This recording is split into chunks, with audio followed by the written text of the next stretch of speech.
Matter the game. I was going to say mindovermatter.com, but that would be inaccurate. Anyway, Mind Over Matter the game, aka the game of sevens, aka you, world order. Because it's you taking the world and using one of the mind cards to put the world in order. Taking the world, all the matters there, and putting it in order. Ooh, number 42. That looks interesting. Let's go for that one. Let's see if we can do something with that one. Just giving you a quick demo right here. You can play along. If you want to buy the game, if you go to samurairuach.com here, you can go to the... On the homepage, I was redoing it, so it's easier to get the stuff. If it will load, blogs and thoughts, Mind Over Matter. So you go here. It'll be a little thing there that says Mind Over Matter game. You can click on that and it'll take you here. So Mind Over Matter the game. These are like videos, so this video will be in this whole playlist. You can look on here and find different games to play along, tutorials and how everything works, blah, blah, blah, blah. Store will take you to ways to buy it, even hidden in the links, like it says Purple Pack. That'll take you to buy a Purple Pack. Full box set will take you to buy the full box set. I'll click on Purple Pack. It'll take you here to the GameCrafter.com, which is the print on demand. So they make the whole game fresh when you order it. So you get like each copy is like an original copy, if that makes any sense. You can order it there.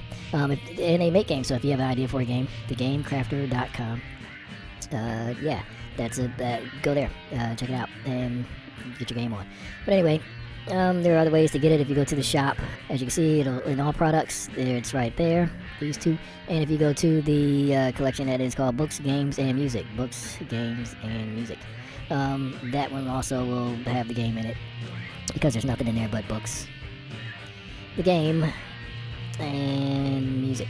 So again, if you click on whichever one that you want to purchase, don't use the add to cart. No, don't. Bad. Never mind. Squirrel master. Anyway, yeah, don't use that. So use these here. Click here to purchase links. Made deciding Wix. This don't connect, or I haven't figured out how to do it yet. Because it goes to an off-site thing where you have to place your order on the off-site thing. So go here to go to the other site, which is that same one that I showed you, the GameCrafter.com. TheGameCrafter.com. Yeah, also, if you go to just Mind Over Matter, the tab, page, button, whatever you want to call it, here on the website, that will take you to this page here. And any of these yellow buttons here will take you to the GameCrafter.com where you can buy that version of the game. So yeah, there's loads of ways to buy the game, different ways to buy the game. There. Couldn't get that thought out. Blah. So there is a mind card and a matter card. The mind card, which is ready to ruminate your thoughts, blah, blah, blah. After you draw them out of the well, sometimes it's all in your mind. Sometimes you have to work with the matter, rearrange the matters at hand to get them to fit how you want them, how you were thinking, blah, blah, blah, blah.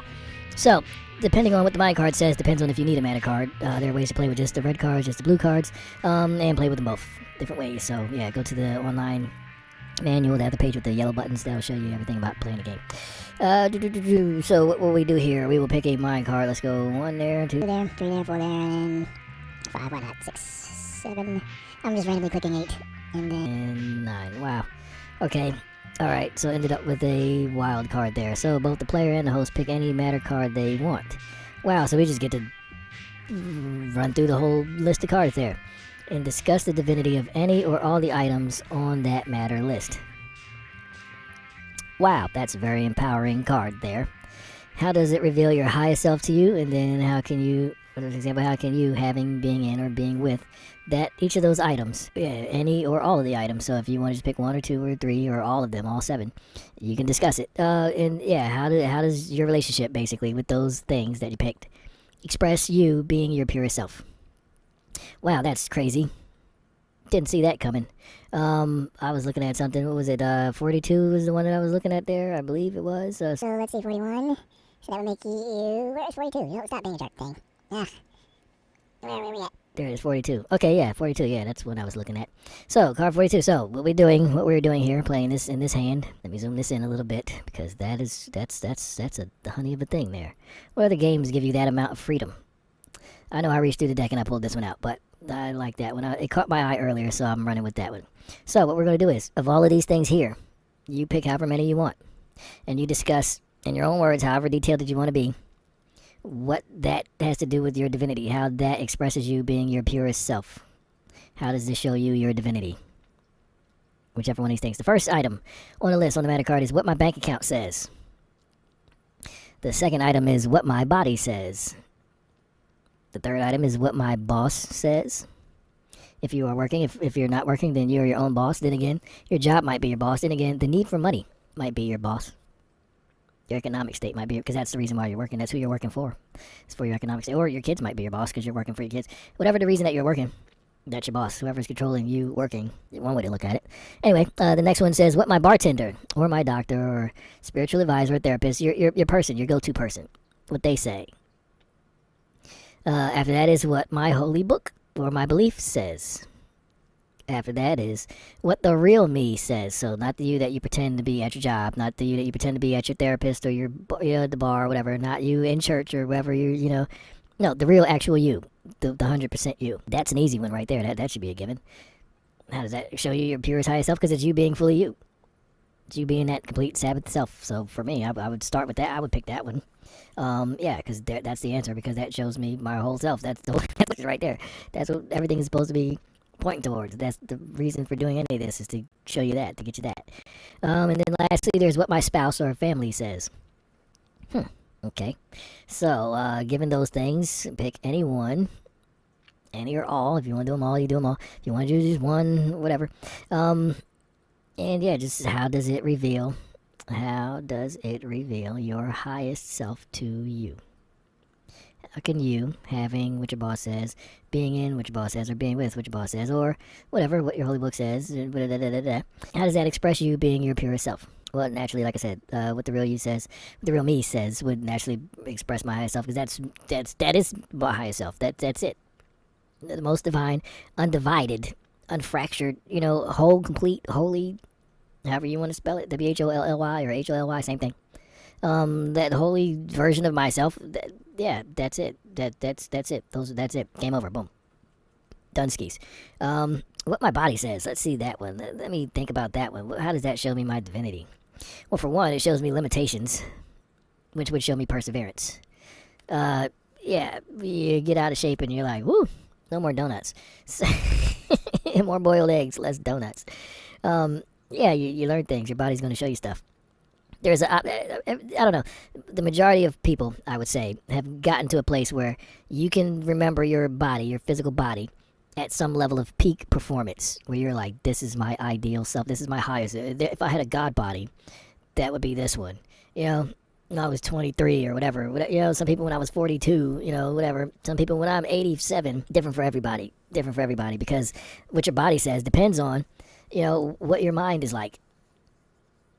For example, if your mind is like one that you want to be respected, you might not want your 23-year-old body, because your 23-year-old body might have been smoking hot, and no one's going to pay attention to anything that comes out of your mouth, because they're too interested in your body.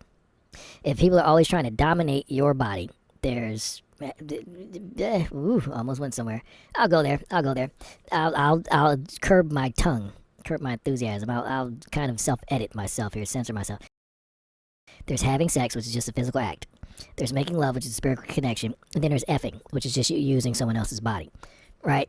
You just using the whole act itself for gratification, self-gratification on top of that. You don't really care about the other person. You just need something else outside of yourself for that gratification. That's effing. Fornication under the crown of the king. Fornication under crown king. If you know those letters. There you go. So there's that. Right?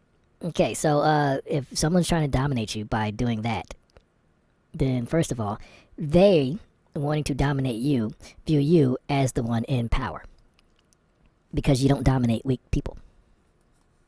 If you're trying to dominate weak people, then weak people have power over you, because you dominating them is how you feel dominant.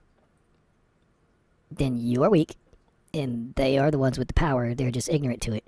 Or you're treating them in a way that makes them behave ignorantly to the power. It makes them oblivious to the power that they actually have over you. Facts. That's just me being honest. It's just me being honest. So, if that's the case, if they're looking at you for your body only, and they're trying to dominate your body, so what they're saying is, they're perfectly okay with you having the weakest version of them, who's going to crave trying to be stronger than you for a waste of a reason. Yeah, skip that person. I'm just saying. I'm going to give you my words because I'm weak and I view you as strong. So I'm going to try and be stronger than you just for the sake of, passing the time so I can scratch an itch and feel better about myself. Weak. That's still weak. It's still very weak. I'm sorry. It's just a weak person. So, you can hang out with them because, weak people are fun sometimes.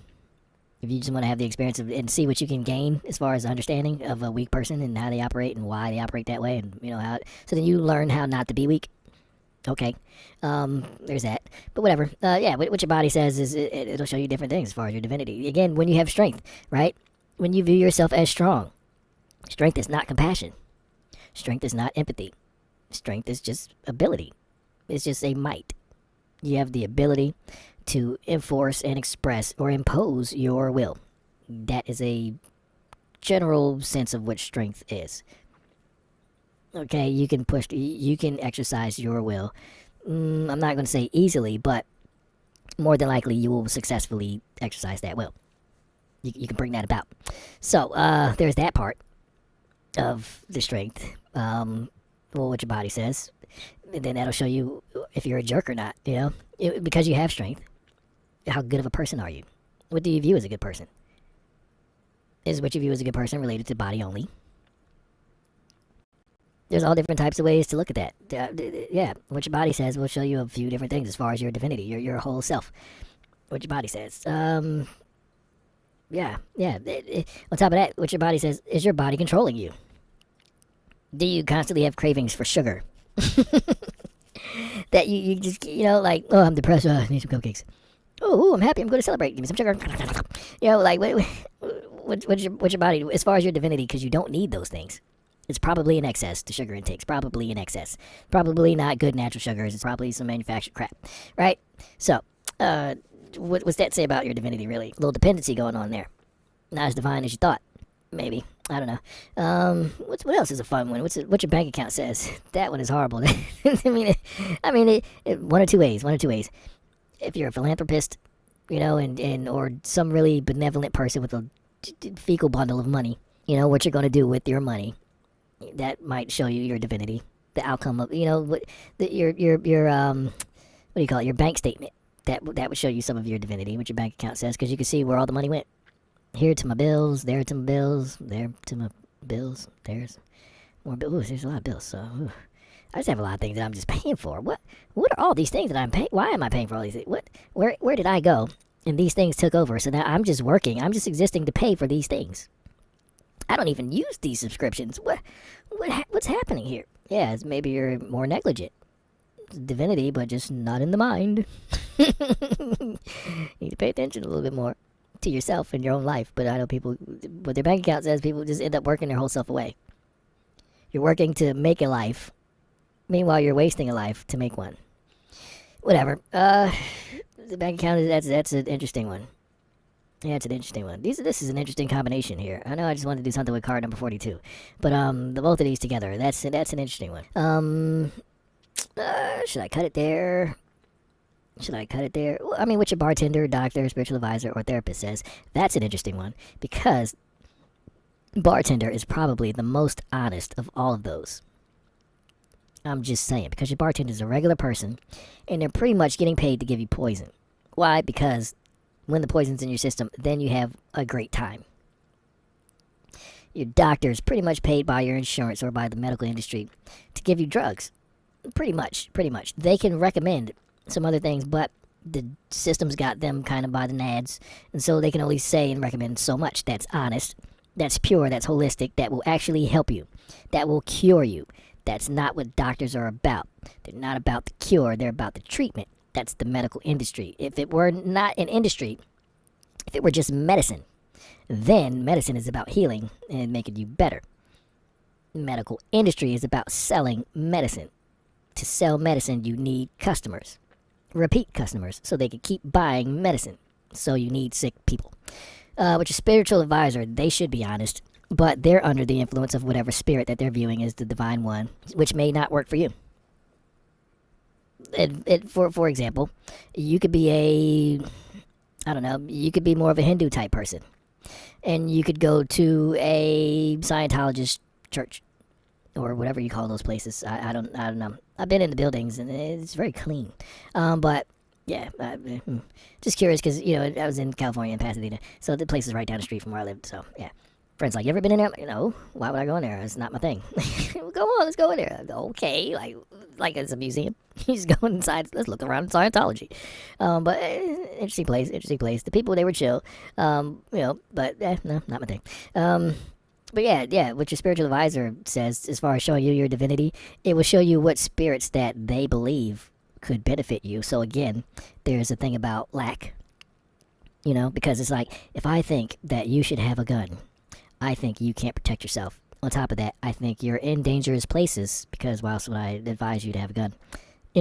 Unless I'm advising you to have a gun just for, these are really fun, kind of loud, so protect yourself there. But when you're plinking and, just customizing it and seeing how accurate you can be, like doing target practice and really shooting for like distance, that's a whole different thing.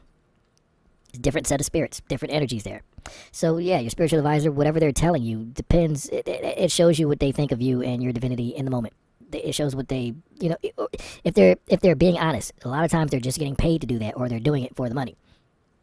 So you gotta watch out for that. That's why I said your bartender is probably the most honest one. Because for one, no drink is a necessity. None. There is no drink that is a necessity. Doctors, you're born with a certain level of health, so regulating that health is kind of a thing that you might need to do. You might want to do that. You might need to do that. Spiritual advisor, you're born with in a spirit. You're born with a soul, which operates, manifesting different spirits. It sees its divinity by accessing and expressing itself via different spirits. Cool. That's something that's naturally in you. Therapist, that's your mind, your logic, and your emotions. It's going to, go inside of there and tinker and try and regulate and balance you out there. Bartender, no one's born with alcohol in your blood. Well, some people, yeah, because their parents are alcoholics. But yeah, nobody really, the majority of people are not born just, like they're a little 40 ounce. No, no, when you were born, they didn't twist the cap and you went, no. Foam just nope. You were not a little wine, maybe you might. That might have been the part of the conception, but no one's born drunk. Well, some people, like I said, again, some people, yeah, okay, whatever. But that you end up helping the Goonies and getting some Rocky Road and having some whatever that candy bar was, Baby Ruth's, So I know that's mean, but you laughed, so we're both mean together. So, you meanie pants. Meanie bikini. You're a meanie panini. Anyway, with your bartender, doctor, that's an interesting one as far as divinity. Interesting. I don't know. Whatever. I'm done with the rest of that. It's whatever you come up with. Interested to see your answers there. That's just one hand there in the game. Let me do this right quick. Let me see what this is. Importance least the greatest. Oh, let's run through this right quick. We're at 9 minutes so far, and another set of 15. So, let me see if we can run through this real quick. Importance. The player, that's whoever's playing, doing the ordering. The host is the one that reads everything. So you can play by yourself, you can play with two people, you play, couples, dates, anniversary, see who you're dealing with after all these years, and, whatever. Groups, you can play in a group, church group, you can play in your therapy session, with your spiritual advisor, with your doctor, whatever. The player reorders the matter list, reorder the whole list, so every item, put them in order. From who or what you think, what or who you think is the most important, to what or who you think is the least important. That's interesting. Most important, I would say, what the real me says. Right off the bat, what the real me says. After that, I would say there is what my body says.